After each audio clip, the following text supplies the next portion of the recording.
Hi guys, nandito tayo ngayon sa Czech Republic. So, Brno to guys, second largest city dito sa Czech Republic. Yan. Nasa galaan po ako, kaya pasensya na kayo, hindi ako masyado nakaka-upload ng video. Ganito yung city nila dito sa Czech Republic.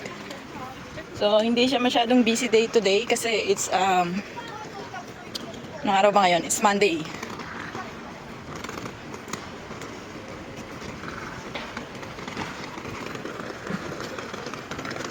Ayan.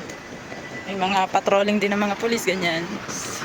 Dito naman yung yan, mga bilihan yan. Ganyan.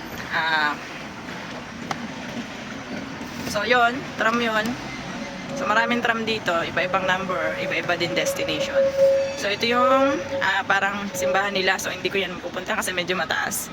May lakad ako ngayon. So, ayan. Nagpapalit nga ako dito ng US dollar. Yan, dito. Palitan dito ng US dollar. So, pwede kayo pupalit kapag bago lang kayo dito. Tapos, dito naman, punta tayo sa may tram station.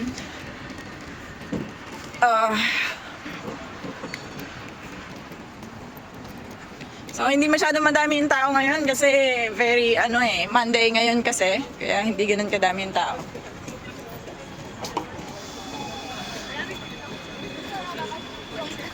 I don't know kung ano yung ito yung sasakyan ko. So, wait lang guys. Yan, sasakay lang ako. May ticket na ako dito.